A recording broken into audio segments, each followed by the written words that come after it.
a las apuradas, así, me entró un pánico pero horrible. Todo lo que había estado ahorrando y todo lo que había estado planeando, se me iba a romper todo ahí antes de subir al avión. O sea, había llegado a un par de metros antes del avión y no me podía subir.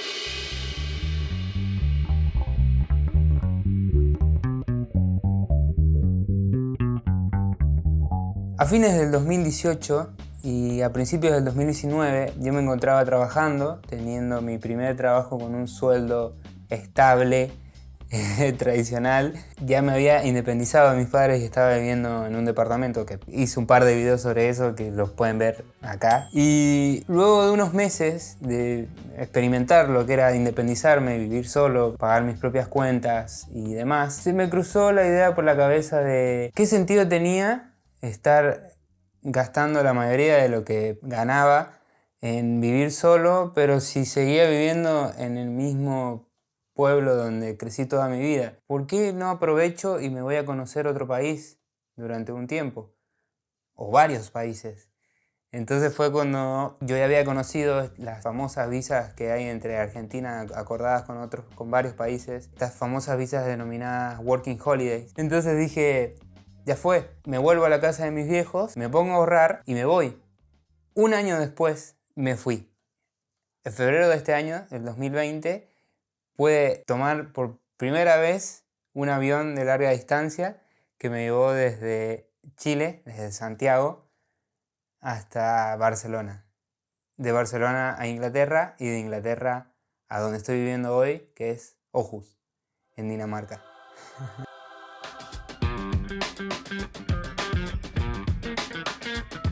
No sé cómo describir las emociones, todo lo que sentí durante el viaje. Toda esta travesía empezó el 24 de febrero del 2020. Después de varias despedidas con mis amigos y mis familiares, salimos con mis viejos y mi novia desde Mendoza, donde yo vivo, hasta el aeropuerto de Santiago de Chile, el aeropuerto internacional. Al llegar al aeropuerto, al llegar al escritorio donde haces el check-in, donde te sellan y te miran el pasaporte y te ven que todo esté bien para darte el pasaje, para subir al avión, el pibe que me atiende me pregunta, che, ¿y el pasaje de vuelta?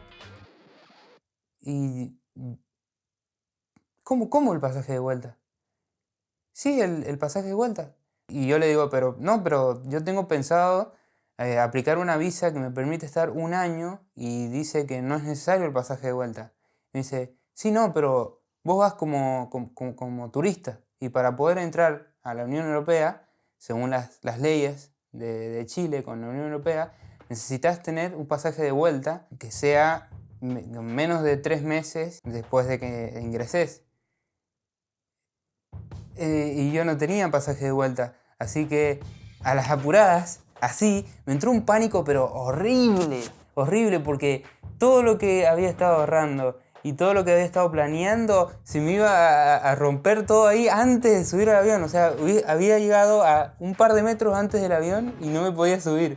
Entonces, a las apuradas, con el wifi encima del aeropuerto, porque estábamos en otro país, no teníamos cobertura, con el internet pedorro del aeropuerto, me tuve que meter al palo y comprar el primer pasaje que vi. Intenté que sea el más barato, pero obviamente no lo fue porque fue con poca anticipación, pero lo compré, funcionó.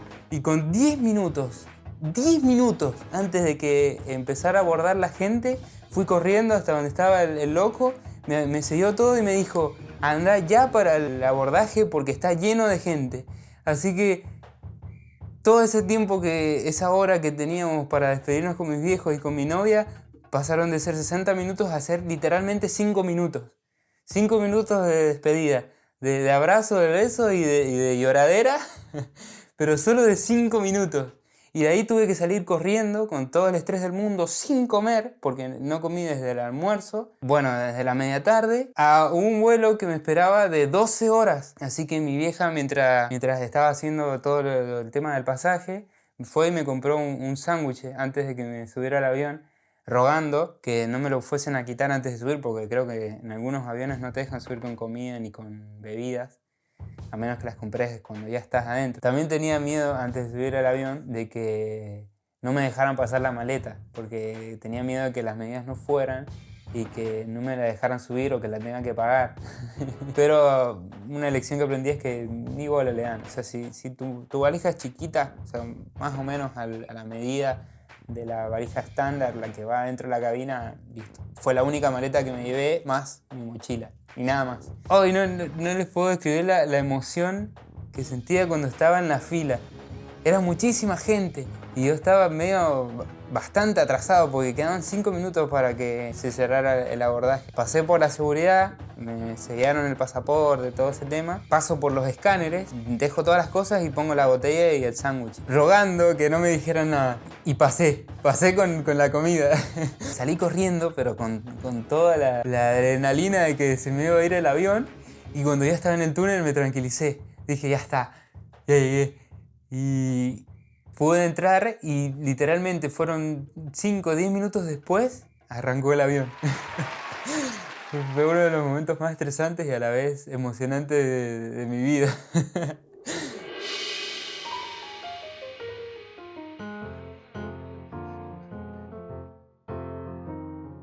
Bueno, ya en el avión me senté, yo iba en el pasillo del medio, del lado del pasillo, y al lado tenía una chica, otra chica y un pibe que creo que eran de Europa, no sé, de República Checa, no sé, hablaban un idioma raro. Yo obviamente iba viajando low cost, ya en el avión ya no quería gastar ni tampoco podía, así que me tuve que comer ese sanguchito así de fiambre que me pude traficar.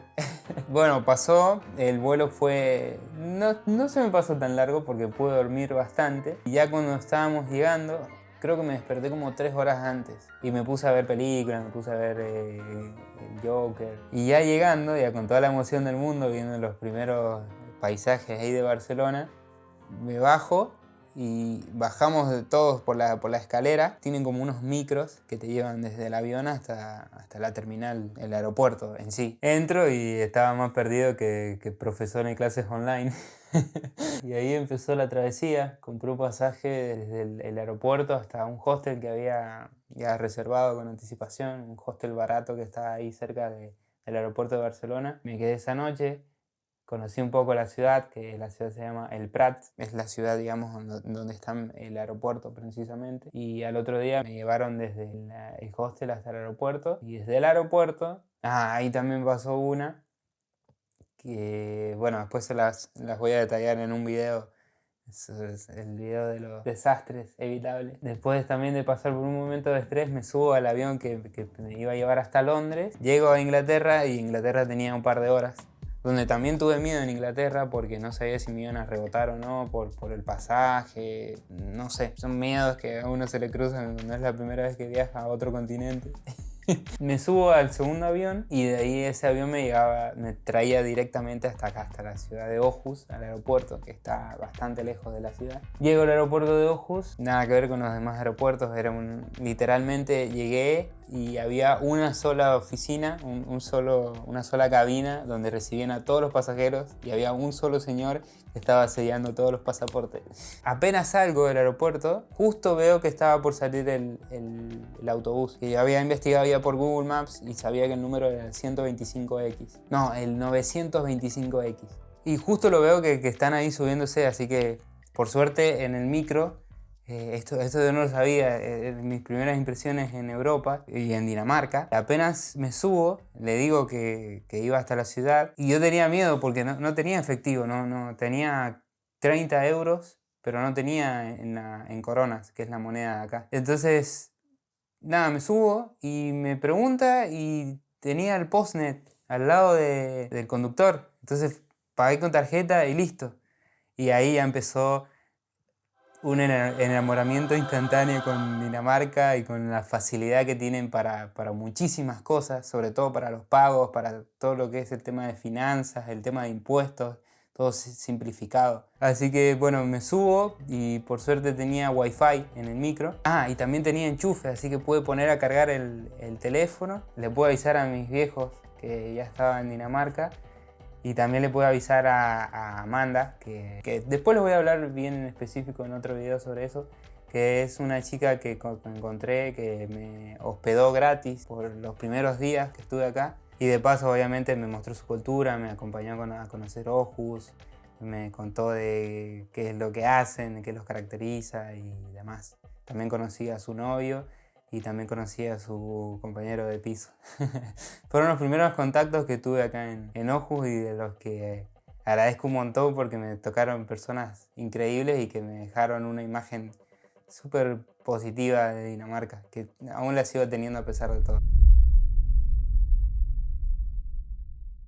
Después de estas primeras 2 semanas, en las cuales viví bastantes cosas graciosas, en el medio yo tenía que presentar los papeles para que me aprueben la visa, empezar a trabajar y poder sostenerme, porque yo llegué acá básicamente con ahorros y con una parte, con un préstamo que me hicieron mis viejos, que obviamente lo tengo que devolver. La cosa es que 2 semanas después de llegar, un virus que parecía súper inofensivo y lejano, que era algo que estaba solamente en Asia, en China, llegó a Europa.